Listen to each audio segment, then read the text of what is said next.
Hello viewers, my name is Bhavna Mathur, lecturer electronics from GWPC Ajmer. आज मैं आपको 555 timer की एक एप्लीकेशन पल्स पोजीशन मॉड्यूलेटर की तरह ये कैसे यूज़ आता है वो एक्सप्लेन करूँगी। ये EL307 LIC and design unit 3.23 का पार्ट है। तो इसमें हम आज देखेंगे कि पल्स पोजीशन मॉड्यूलेटर की वर्किंग कैसे है, ये कैसे वर्क करता है, इसकी डिफरेंट पॉइंट पे वेवफॉर्म क्या है, इसके सर्किट डायग्राम की डिटेल आदि अपन देखेंगे। Pulse modulation is technique where the position of pulse carrier is varied according to the modulating signal। मतलब PPM के अंदर हम देखेंगे, नाम से क्लियर है, पल्स पोजीशन मॉड्यूलेशन। मॉड्यूलेशन में हमने देखा है कि जो हाई फ्रिक्वेंसी का सिग्नल है, कैरियर सिग्नल, उसको मॉड्यूलेटिंग सिग्नल के साथ मिक्स करके ट्रांसमिट करते हैं। तो अपन ने यहाँ पे डिजिटल कम्युनिकेशन के अंदर हमने देखा है कि पल्स मॉड्यूलेशन में क्या करेंगे हम कि जो पल्स पोजीशन मॉड्यूलेशन में इसके अंदर जो कैरियर पल्स है हमारी, उसकी पोजीशन को चेंज करेंगे according to modulating signal. Modulating signal को हम मैसेज सिग्नल भी कहते हैं। ये वो सिग्नल है जिसका कि हमें मॉड्यूलेशन करना है और जिसे हमें ट्रांसमिट करना है। तो जो भी हमारे मैसेज सिग्नल के की इंस्टेंटेनियस वैल्यू होगी, उस अकॉर्डिंग कैरियर सिग्नल का अपन पोजीशन अगर चेंज करते हैं तो ये PPM कहलाता है। Pulse position modulation use pulses that are of uniform height and width but displace in time from some base position according to the amplitude of the signal at the instant of sampling। इसका meaning ये है कि pulse position modulation का जो output मिलता है हमें, उसमें जो पल्सेस मिलती है उन पल्सेस के विड्थ और एम्पलीट्यूड सेम रहता है। एम्पलीट्यूड सेम कहें या हाइट सेम कहें, एक ही बात है कि उन पल्सेस की हाइट और विड्थ क्या रहती है, सेम रहती है। लेकिन वो जो डिस्प्लेसमेंट होता है उन पल्सेस का, वो किसी रेफरेंस के अकॉर्डिंग होता है। यानी एक रेफरेंस पॉइंट होता है, उसके अकॉर्डिंग पल्स की पोजीशन चेंज होती है। यानी कुछ बेस पोजीशन चेंज होती है according to the amplitude of signal at the instant of sampling. मतलब जो हमारा सैम्पलिंग के समय मैसेज सिग्नल है, उसके अकॉर्डिंग पल्स अपनी पोजीशन चेंज करती है। अभी हम जब इसकी वेव देखेंगे तो देखेंगे कि पल्स किस तरह से अपनी पोजीशन को चेंज करती है।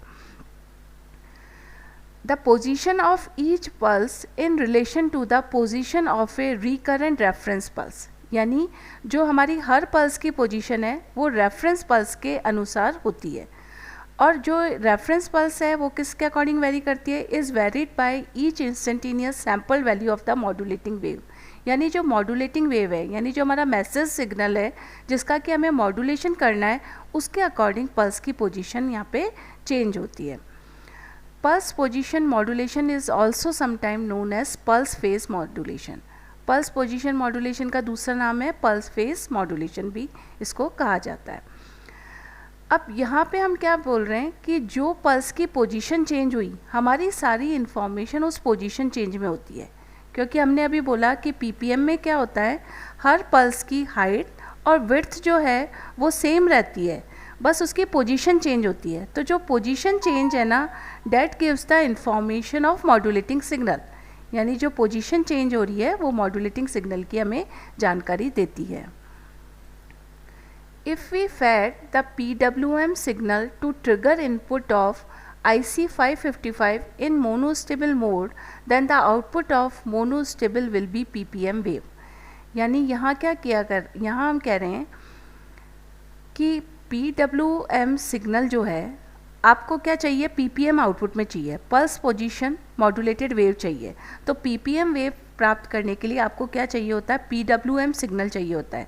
यानी पल्स विड्थ मॉड्यूलेटेड सिग्नल को अगर किसी मोनोस्टेबल मोड में IC555 है उसको दिया जाए तो इसका आउटपुट कैसा होगा, PPM होगा, pulse position modulated wave output में मिलेगी।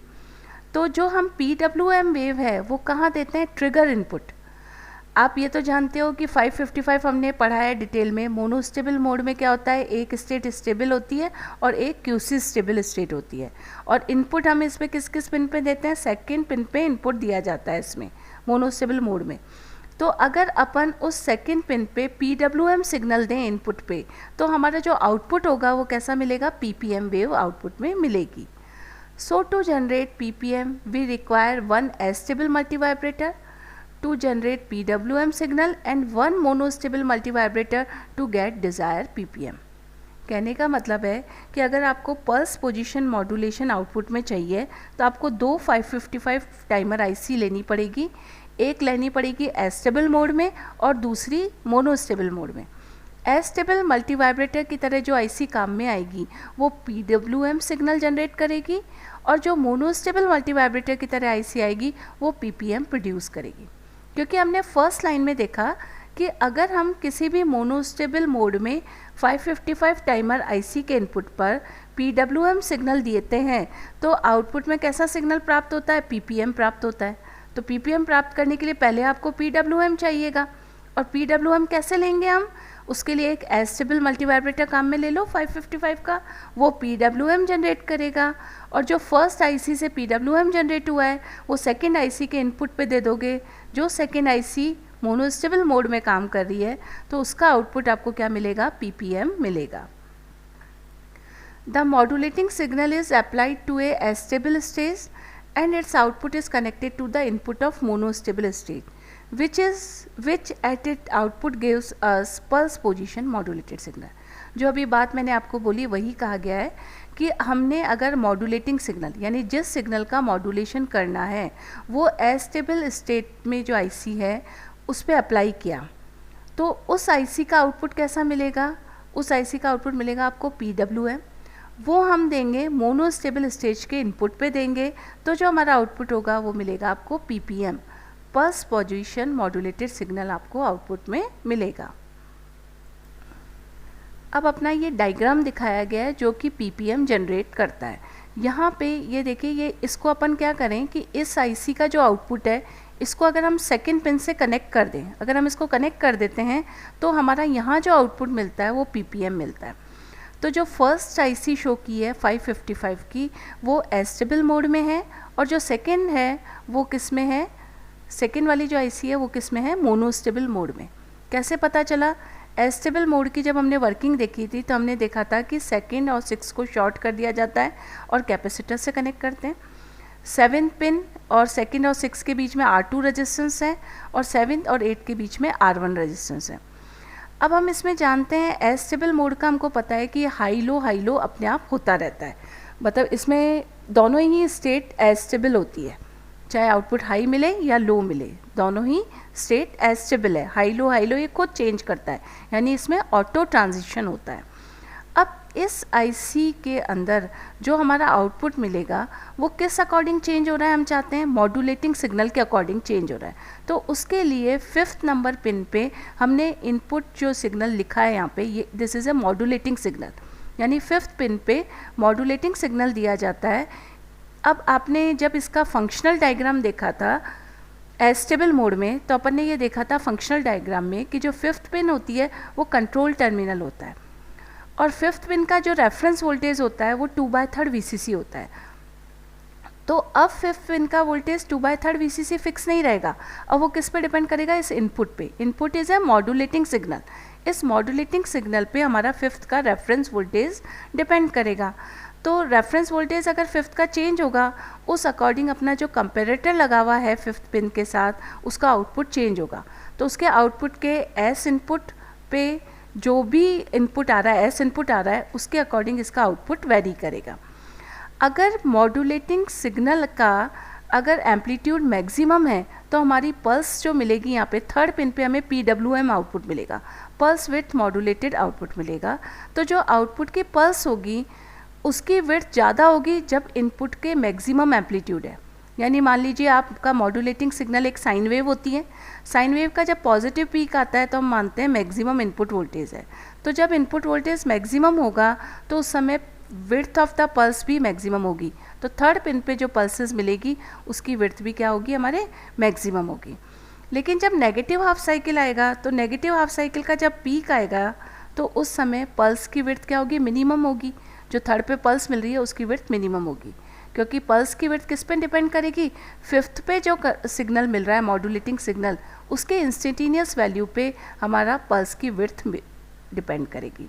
तो जब हमारा मॉड्यूलेटिंग सिग्नल का मैक्सिमम पीक आ रहा है तब तो पल्स की विड्थ मैक्सिमम होगी, और जब मिनिमम पीक आ रहा है यानी नेगेटिव हाफ साइकिल आ रहा है तो उस समय पल्स की विड्थ क्या होगी, मिनिमम होगी।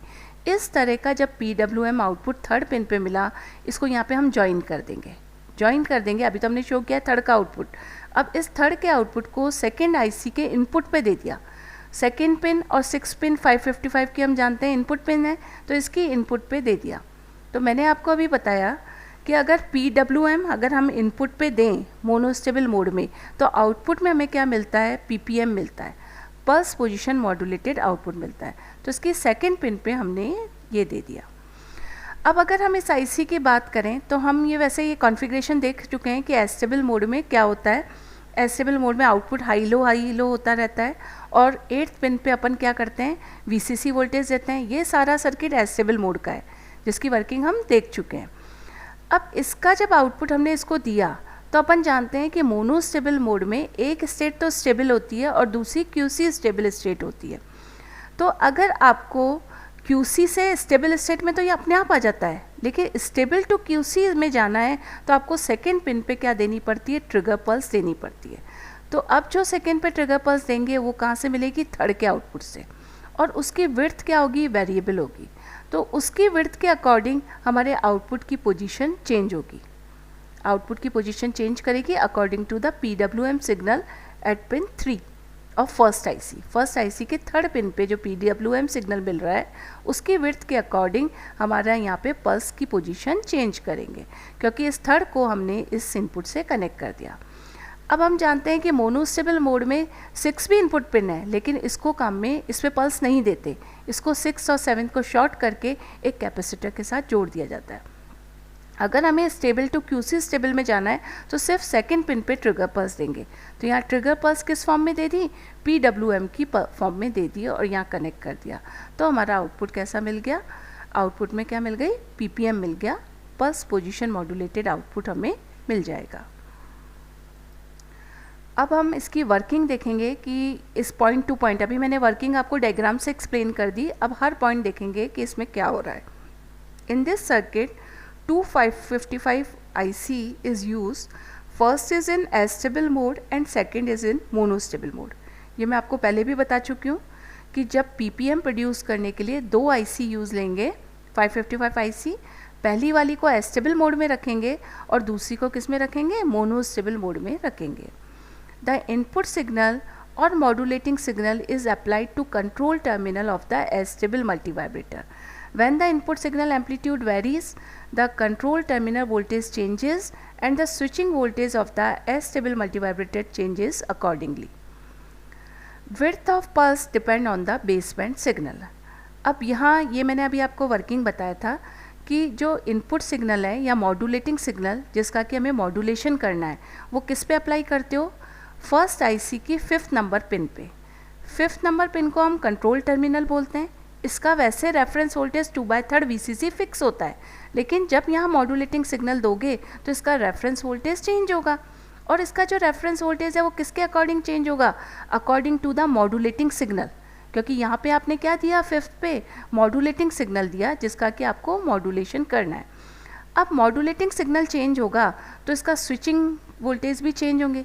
स्विचिंग वोल्टेज का मतलब है कि आपने एक्चुअली ये 5th नंबर पिन किस पे ली है, इसका इंटरनल डायग्राम जब हमने देखा था तो इसमें 2 ओपेम होते हैं, तो ओपेम 1 और ओपेम 2, इनको हम कंपेरेटर भी कहते हैं। तो ओपेम 1 से जो 5th नंबर पिन है वो ओपेम 1 से जुड़ी होती है, तो ओपेम 1 के इनपुट पे जब वोल्टेज चेंज होते हैं तो उस अकॉर्डिंग उसका आउटपुट भी चेंज होगा।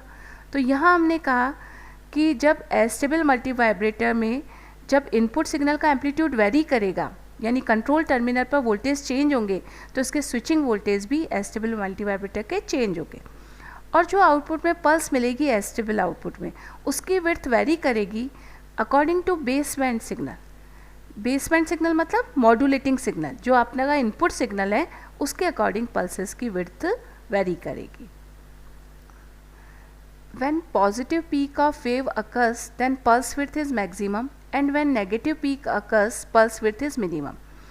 अभी अपन ने देखा है कि जो फर्स्ट IC का आउटपुट मिलेगा वो PWM मिलेगा, पल्स विड्थ मॉड्यूलेटेड सिग्नल मिलेगा। अब विड्थ कब मैक्सिमम होगी, कब मिनिमम होगी, ये किस पे डिपेंड करता है, मॉड्यूलेटिंग सिग्नल पे। तो जब मॉड्यूलेटिंग सिग्नल का पॉजिटिव पीक आता है, पॉजिटिव पीक के समय पल्स की विड्थ क्या होगी, मैक्सिमम होगी, क्योंकि इस समय मैक्सिमम आपको इनपुट मिल रहा है, यानी मॉड्यूलेटिंग सिग्नल तो इनपुट है, तो इनपुट मैक्सिमम है, तो पल्स की विड्थ इस समय क्या होगी, मैक्सिमम होगी।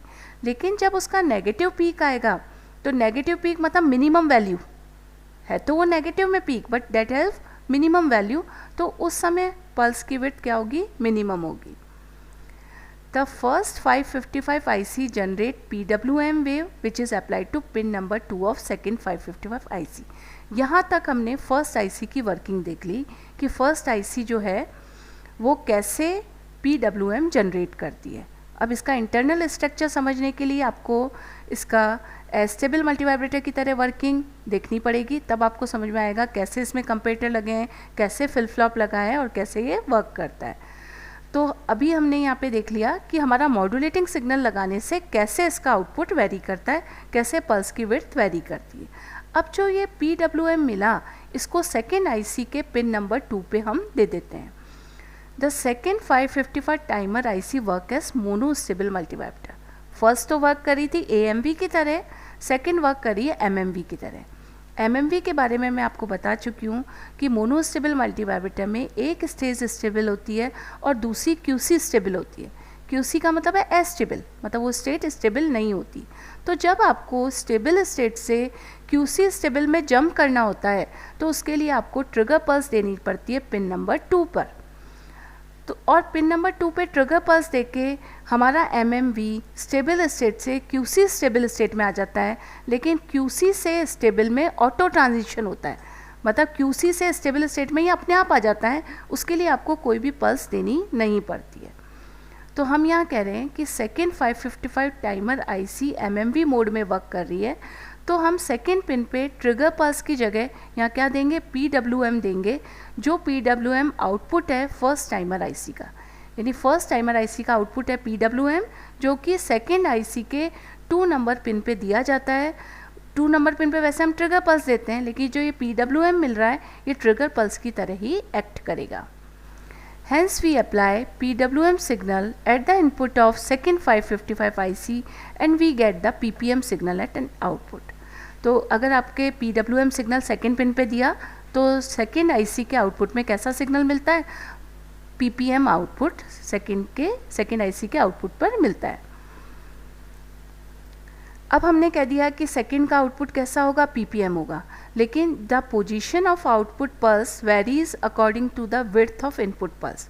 जो आउटपुट पल्स की पोजीशन है वो किसके अकॉर्डिंग करेगी, इनपुट पल्स की विड्थ के अकॉर्डिंग वेरी करेगी। For more width pulses move in the right side. अगर विड्थ ज़्यादा है तो पल्सेस राइट साइड मूव करेंगी फ्रॉम द रेफरेंस पोजीशन, मतलब इसमें एक रेफरेंस पोजीशन होती है। एक्चुअली रेफरेंस पोजीशन हम कौन सी लेते हैं मैं आपको बता देती हूँ। हमारा जो कैरियर सिग्नल होता है ना, उसका मिड पॉइंट हम रेफरेंस पोजीशन ले लेते हैं। तो जो रेफरेंस मतलब दो कैरियर सिग्नल हैं, उन 2 कैरियर सिग्नल के बीच में जो मिड पॉइंट है वो हमारा रेफरेंस पोजीशन होती है। तो आप उस रेफरेंस नहीं लोगे तो हमें कैसे पता चलेगा कि पल्स की पोजीशन चेंज हो रही है। तो हमने एक रेफरेंस ले लिया, तो हमारी पल्स अगर विड्थ ज़्यादा है तो पल्सेस राइट हैंड साइड में मूव करती हैं, और हमारी अगर विड्थ कम है, विड्थ डिक्रीज़ हो रही है, तो पल्सेस हमारी लेफ्ट हैंड साइड में मूव करती है। अब यहाँ पे हम ये चीज़ देखें तो हम इनडायरेक्टली इस चीज़ को ऐसे लिंक कर सकते हैं कि अभी तो आप ये देखोगे कि जो पल्स की पोजीशन है वो पल्स की विड्थ पर निर्भर कर रही है, लेकिन पल्स की विड्थ किस पर निर्भर कर रही है, मॉड्यूलेटिंग सिग्नल पर। तो इनडायरेक्टली आप कह सकते हो कि पल्स की पोजीशन मॉड्यूलेटिंग सिग्नल के अकॉर्डिंग वेरी कर रही है, क्योंकि मॉड्यूलेटिंग सिग्नल ही तो पल्स की विड्थ को वेरी कर रहा है। जब मतलब मैक्सिमम हो रहा है, मॉड्यूलेटिंग सिग्नल की वैल्यू मैक्सिमम हो रही है तो पल्स की विड्थ मैक्सिमम है। जब मॉड्यूलेटिंग सिग्नल की वैल्यू मिनिमम हो रही है तो पल्स की विड्थ मिनिमम है। तो एक्चुअली विड्थ वेरी हो रही है according to the modulating signal, और विड्थ के अकॉर्डिंग पल्स की पोजीशन चेंज हो रही है। तो मैंने आपको स्टार्टिंग में ही बताया था कि पल्स पोजीशन मॉड्यूलेशन के अंदर पल्सेस जो मिलती हैं उनका एम्पलीट्यूड और उनकी विड्थ सेम रहती है, बट उनकी पोजीशन चेंज होती है, और सारी की सारी इन्फॉर्मेशन किस में समाई होती है, उसकी पोजीशन में। वो इन्फॉर्मेशन कैरी करती है किसकी इन्फॉर्मेशन, मॉड्यूलेटिंग सिग्नल की। तो इसके अंदर ये कंसेप्ट काम में लेते हैं। अब अभी मैंने आपको बताया कि the reference position is mid line between two pulses. Reference position किसको लेते हैं? दो पल्सेस जो आ रही हैं, दो कैरियर सिग्नल जो पल्सेस है हमारी, उनके बीच की जो मिड पोजीशन है वो हमारी रेफरेंस पोजीशन होती है। तो मैं ये आपको वापस बता रही हूँ कि अगर हमारा पल्स की विड्थ मैक्सिमम है तो हमारी पल्सेस राइट साइड मूव करेंगी, और अगर हमारी पल्स की विड्थ मिनिमम है तो ये लेफ़्ट साइड मूव करेगी फ्रॉम द रेफरेंस पोजीशन। तो अभी ये वेवफॉर्म से और ये चीज़ क्लियर होगी। ये यहाँ पे अपन ने डिफरेंट वेवफॉर्म शो की है। ये जो फर्स्ट वेवफॉर्म है ये है मैसेज सिग्नल की, यानी मॉड्यूलेटिंग सिग्नल, जिसका आपको मॉड्यूलेशन करना है। ये अपना कैरियर सिग्नल है। कैरियर सिग्नल अपन को पता है हाई फ्रिक्वेंसी की पल्सेस होती हैं, तो ये अपना कैरियर सिग्नल हो गया। अब मॉड्यूलेशन में क्या होता है, इस हाई फ्रिक्वेंसी का सिग्नल का कोई भी कैरेक्टरिस्टिक्स मैसेज सिग्नल के अकॉर्डिंग वेरी की जाती है। जैसे अपन ने एनालॉग अगर मॉड्यूलेशन देखें तो एम्पलीट्यूड अगर वेरी करते हैं तो उसको एम्पलीट्यूड मॉड्यूलेशन कहते हैं, फ्रीक्वेंसी कैरियर की वेरी करते हैं तो फ्रीक्वेंसी मॉड्यूलेशन कहते हैं। लेकिन यहाँ डिजिटल मॉड्यूलेशन कह रहे हैं हम, तो इन पल्सेस की पोजीशन चेंज होगी according to the modulating signal. इस सिग्नल के अकॉर्डिंग इन पल्स की पोजीशन चेंज होगी। अब कैरियर सिग्नल, अब यहाँ हम देख रहे हैं कि ये सर्किट की ये जो हमारा मॉड्यूलेटिंग सिग्नल है या मैसेज सिग्नल है, ये उसकी वैल्यू है। अब अगर इस पॉइंट पे देखें तो ये इसका इंस्टेंटेनियस वैल्यू है। मान लीजिए ये टाइम t1 है, इस पे ये इसकी इंस्टेंटेनियस वैल्यू है। तो जब ये कैरियर और ये जब मिल रहे हैं तो कैरियर सिग्नल पे जब ये कैरियर सिग्नल की पल्स आ रही है, इस समय मॉड्यूलेटिंग सिग्नल की वैल्यू ये है। और जब ये कैरियर, अब मैक्सिमम वैल्यू पे हमारी ये कैरियर पल्स आ रही है, मैक्सिमम के समय ये आ रही है, तो इस समय आप देखो कि पहले वाले का आउटपुट मिलता है हमको PWM। तो PWM सिग्नल की विड्थ वेरी कर रही है according to the instantaneous value of modulating signal. यानी मॉड्यूलेटिंग सिग्नल के तात्क्षणिक मान के अनुसार कैरियर जो है उसकी विड्थ चेंज हो रही है PWM में। आप देखेंगे कि इस समय एम्पलीट्यूड कम है तो इस समय पल्स की विड्थ कम है। अब ये आ रही है कैरियर, इस समय अपने देख रहे हैं कि मॉड्यूलेटिंग सिग्नल का एम्पलीट्यूड बढ़ा, तो यहाँ पे जो पल्स मिली उसकी विड्थ भी ज़्यादा कर दी हमने। इस समय आप देख रहे हो कि मैक्सिमम है, यानी मैक्सिमम पीक आ रहा है मॉड्यूलेटिंग सिग्नल का। तो मॉड्यूलेटिंग सिग्नल या मैसेज सिग्नल एक ही बात है। तो इसका जब मैक्सिमम पीक आ रहा है तो हमने ये देखा कि हमारी कैरियर की पल्स की विड्थ को हमने इस समय मैक्सिमम कर दिया, यानी मैक्सिमम विड्थ हो रही है। फिर हम देख रहे हैं इसका एम्पलीट्यूड कम हो रहा है, तो जब अब यहाँ पे कैरियर पल्स आ रही है तो यहाँ हमने एम्पलीट्यूड कम कर दिया। फिर इस बिंदु पे अपना क्या हो रहा है कि ये किसी भी रेफरेंस पॉइंट पे आ गया, मतलब अगर इसको अपन यहाँ एक्स एक्सिस पे ले लेते तो ये पॉइंट 0 कहलाता, लेकिन अभी इसमें फिक्स कुछ DC वोल्टेज ऐड है, तो ये फिक्स वैल्यू आ गई। तो इस समय देखो 0 हो गई वैल्यू, तो पल्स की विड्थ क्या है, मिनिमम है। फिर आप देख रहे हैं कि ये नेगेटिव में हो रहा है, तो नेगेटिव में इसका ये समय, इस नेगेटिव के समय ये वाली क्या है, मिनिमम पीक है। तो मिनिमम पीक के समय आप देख रहे हैं कि पल्स की विड्थ क्या रखी है, मिनिमम रखी है। यानी नेगेटिव हाफ साइकिल आता है तो पल्स की विड्थ क्या होती जाती है, कम होती जाती है। तो हम PWM कैसे प्रोड्यूस हुआ वो हमने देखा, यानी PWM प्रोड्यूस हुआ according to the modulating signal या मैसेज सिग्नल। मैसेज सिग्नल का जो तात्क्षणिक मान है उसके अकॉर्डिंग पल्स की विड्थ वेरी करी। ये पल्स आई कहाँ से, ये जो कैरियर सिग्नल दे रहे हैं इससे। अब इस PWM सिग्नल से PPM सिग्नल प्रोड्यूस होगा, जो अभी हमने देखा। तो हम ये देखते हैं कि हमेशा हमारा जो हम ये इसकी कौन सी एज काम में लेते हैं, ट्रेलिंग एज, क्योंकि आप जानते हो सेकंड नंबर पिन जो थी ना MMV की, उस पर अपन नेगेटिव गोइंग ट्रिगर पल्स देते हैं हमेशा, और जो 6 नंबर पिन होती है MMV की, उस पर अपन पॉजिटिव गोइंग पल्स देते आए हैं। तो जो सेकेंड IC है हमारी, वो किस में, उसमें किस पिन पे दे रहे हैं हम इनपुट, सेकेंड पिन पे दे रहे हैं, तो आपको नेगेटिव गोइंग ट्रिगर पल्स देनी पड़ेगी। तो नेगेटिव गोइंग पल्स देने के लिए हम PWM सिग्नल की ट्रेलिंग एज काम में लेते हैं। अब जब ये सिग्नल 0 से 1 हो रहा है तो ये तो कहलाती है लीडिंग एज, और जब ये 1 से 0 हो रहा है ये कहलाती है ट्रेलिंग एज। तो हम यहाँ पे ट्रेलिंग एज काम में लेंगे, क्योंकि सेकेंड पे आपको नेगेटिव गोइंग ट्रिगर पल्स देनी है, तो इसकी भी ट्रेलिंग एज है, इसकी भी ट्रेलिंग एज, यही ट्रेलिंग एज। यानी जब ये पॉजिटिव टू नेगेटिव या हाई टू लो हो रहा है वो वाले पॉइंट को हम काम में लेंगे। तो इस वाली एज पे आप देखेंगे कि ये पल्स मिल रही है।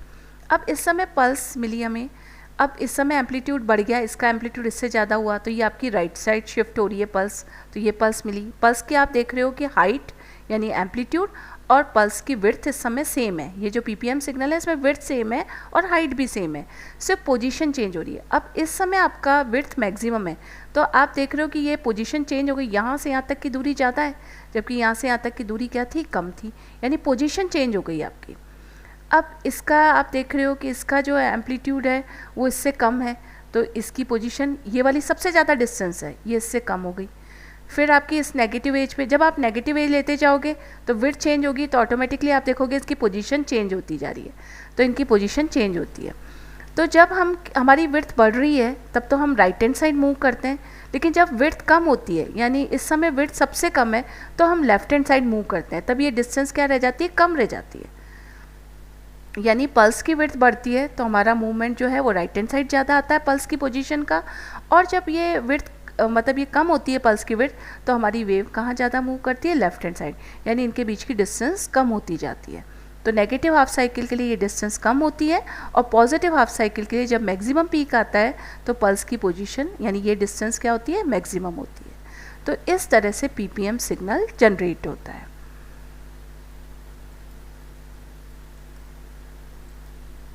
Thank you.